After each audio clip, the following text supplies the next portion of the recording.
Yes, welcome to another video. I'm Lewis, above me's Jordan. We got another crappy review to come for you. It's the West Brom review, another game where we don't win. Another game where points are drifting, where, you know, people are starting to ask questions. We'll go through some of them. We spoke to a lot of people on the phone-in shows. People are not happy. We're going to go through some talking points of where things went wrong in this game. Before we do, if you're new to the channel, please hit that subscribe button with the notification bell turned on for daily Manchester City videos, and smash a like on the video as well. We're going to go for 500 likes. I was checking the other day, and every time we set a like target, you guys absolutely smash it. So yeah, if we can get 500 on this one, it'd be massively appreciated. It just helps other City fans find the channel. If anyone wonders, oh, why did they do that? It's just, yeah, YouTube pushes it to other City fans. The algorithm. So the algorithm helps other City fans find us. Right, okay, let's get started. One place to start. We took your calls on the phone-in show, and people are not happy, and not happy with one thing in particular. Can you guess? Can you guess? The double pivot. Brett, what are your thoughts on this? Well, we didn't back it when we did our preview. We didn't want it when we did our preview. However, when the team news came out and I saw Rodri and Gundogan, I was a bit optimistic. I was thinking, okay, I'm fine with that, because Rodri will sit in the centre defensive mid role as your 6, and Gundogan will push forward, as we've seen him do quite frequently over the past few games, where he has been looking good. Gundogan is looking a bit sharper, and he has been a bit more of a box-to-box. So I was happy with that. I was completely like, yeah, buzzing. Okay, then. And then we saw Sterling playing, so I was like, yeah, another tick, buzzing. And then, but then we had Foden with him, and I was like, yeah, okay, buzzing for a Foden start. And then, yeah, double pivot wise, it went downhill very, very quickly when you saw that Rodri and Gundo were reverting back to the old ways of doing the double pivot, of them two both in the same position pretty much next to each other, 2 centre defensive mids, which again isolated Kevin De Bruyne just as it did against United. And then I was just like, we don't need to do this against West Brom. We don't need to sit on the defence against West Brom. We should be going at this team. Gundogan needed to push further up the pitch and just leave Rodri to be that centre defensive mid by himself. Rodri excels in that position when he's by himself, just like Gundogan would, because they don't need to share the role with someone else. Like, do you know what I mean? Oh, especially you do against that bit, West Brom. I do that bit. Yeah. Especially, exactly, against West Brom. And no disrespect to West Brom, but the 19th in the league, they've conceded bare goals, and then we need to be going there and attacking. Yeah, I mean, when I saw the team, what I thought was going to happen was that, yeah, it's a 2 holding midfielder, but I thought that basically Rodri would sort of sit in between the 2 centre backs. The full-backs would bomb forward, and Gundogan would basically go forward and sort of be like a bridge between Rodri and Kev.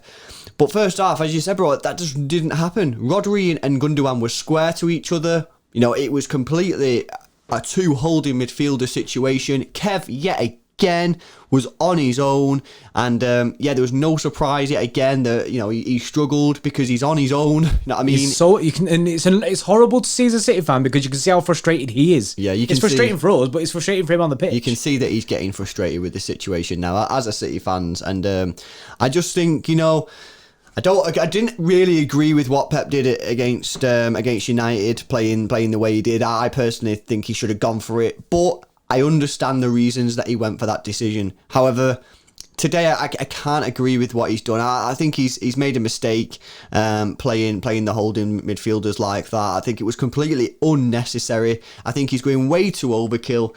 You know, our defence is looking all right now. You know what I mean? We're not conceding stupid goals, and I just think that he needs to just let the shackles off, allow a little bit more risk, and create more chances, because we're not creating enough chances. You know what I mean? We people be like, oh, we did create a few chances. Yeah, we did, and we probably should have scored them. But for what we need to understand is, for this team to score a goal, where other teams might need 2 or 3 chances, we need 6 or 7.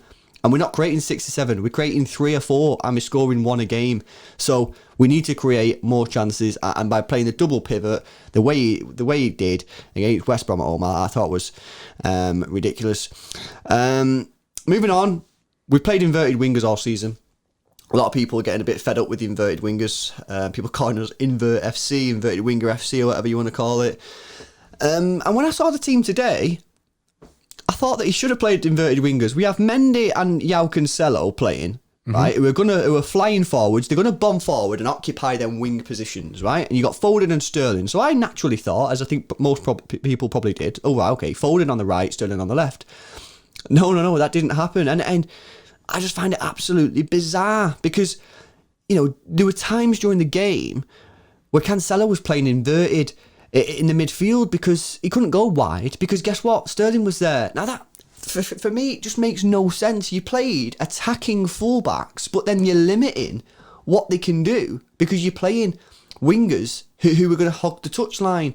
Now, this didn't make sense. There was very little of seeing Mendy go forward because Foden was always there, and there was very little of Cancelo going forward because Sterling was only there. And I said this, right, in the stream and in the phone-in show, but there was a time in the second half when they did switch. Now, I think it only happened once. Sterling was on the left-hand side this time. He got the ball, he cut inside, and there was a load of space for Ben Mendy. Load of space. It was a one time that happened during the game because we weren't playing inverted wingers, and Sterling gave the ball to Mendy, and you know, nothing came about of it. But the fact is, there was so much space on that left-hand side for Mendy, and I just feel that we properly missed a trick, and we've played inverted wingers all season, and today I think we were crying out for inverted wingers, and we didn't play it. It's just really frustrating. Yeah, you pretty much summed up there, but I just feel like today was the perfect time. Against United, we wanted, in our like predicted lineup, we wanted to have Mendy, and then we did pick Walker, obviously, but Cancelo was the perfect option to go forward. So if you have Mendy and Cancelo on your team, that's perfect because you can keep the width of your team like that. Mm-hmm. So then you have Raheem on the left, and you can have Mahrez on the right. You can even have Torres on the right, or even Foden on the right. Right? They like just like Lewis said before, they invert, but then you've still got the width. Whereas what happened today was kind of backwards.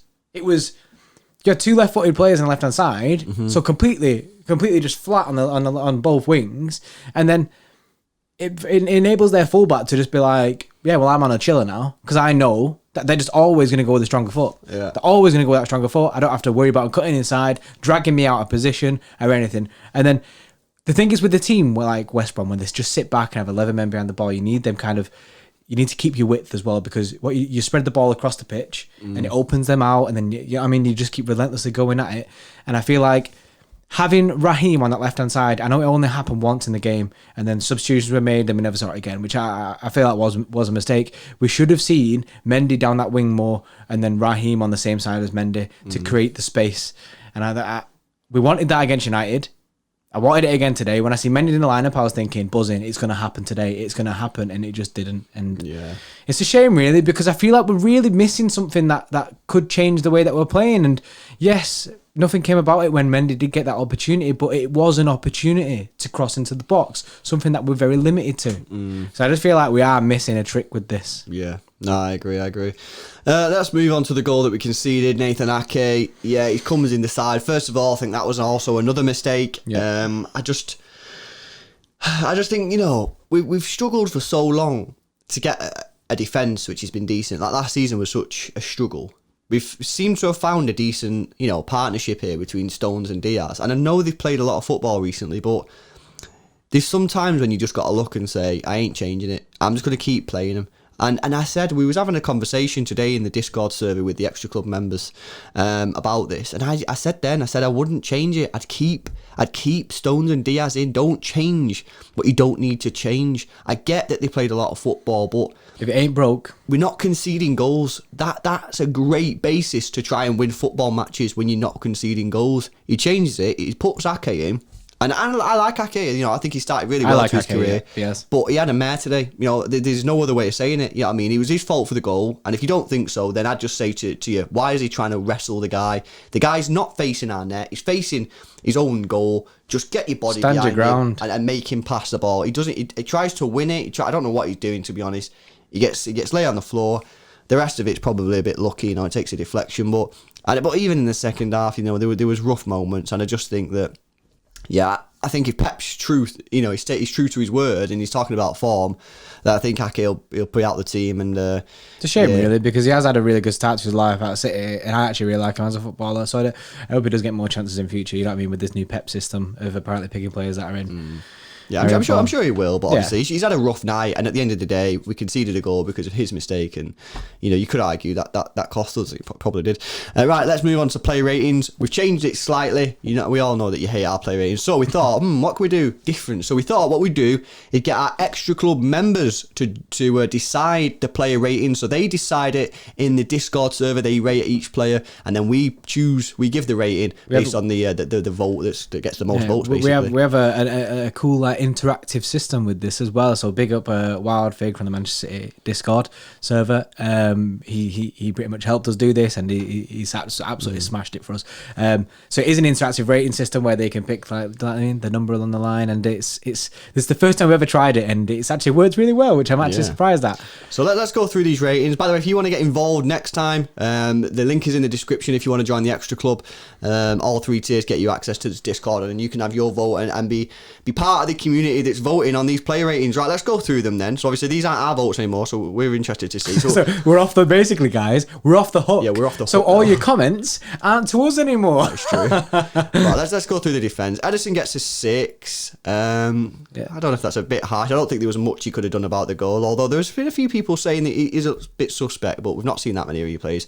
Cancelo gets a 4. I thought he had a terrible game. However, he did play the pass which created our goal. Oh yeah, that was a good pass. So I think I would have given him maybe a little bit higher. Diaz gets a 6. Ake gets a 4. I probably go with that. Mendy gets a 5.5. Yeah, I'd probably go for that as well. He didn't, but not because he was crap, just because he didn't really get any ball. I feel sorry for Mendy in the sense that he couldn't get into it because of the way that the team was set up. Yeah. So, you know what I mean? Midfield wise, Rodri got a 5. Gundogan got an 8. Rightly so for Man of the match Gundogan. performance. Yeah, according to the Xtra club members, and to be fair, he was undoubtedly the best player of the second half. He was so good. He changed the game second half. When he eventually pushed forward into that 8 role, he was just mint, and he just looked unreal. Kev and Foden both get 6s. I'll take the rest. Sterling got a 5. Jesus, we go 4.5. But obviously, didn't get any service though. Again, so like we're not saying, obviously the Xtra club members I don't think are saying it is his fault. It's more down to the manager, and as you can see on screen, we've now added something that people wanted for a while, which is a manager rating in this. And the Xtra club members were ruthless and give Pep a 0.5. The people are not happy with his decisions at the moment, and I agree. I think he's making strange decisions. I'm not too happy with some of the decisions. I think he needs to let the shackles off. I think he needs to increase that risk and reward. And we need to try and start scoring some goals. You know what I mean? This defence is decent now. It's decent now. So let's take a bit more risk. Yeah, and it might backfire in some games. But we need to take more risk, create more chances, and start scoring some bloody goals, man. That's what needs to happen. Risk and reward. Yeah, mad. Is that it, bro? That's it, bro. Got any other burning things you want to get off your chest? I hate the way we play football at the moment, and I really want us to see some goals. Yeah. And I'm very, very disappointed you have an upset Jordy Bardi on your hands. Oh dear.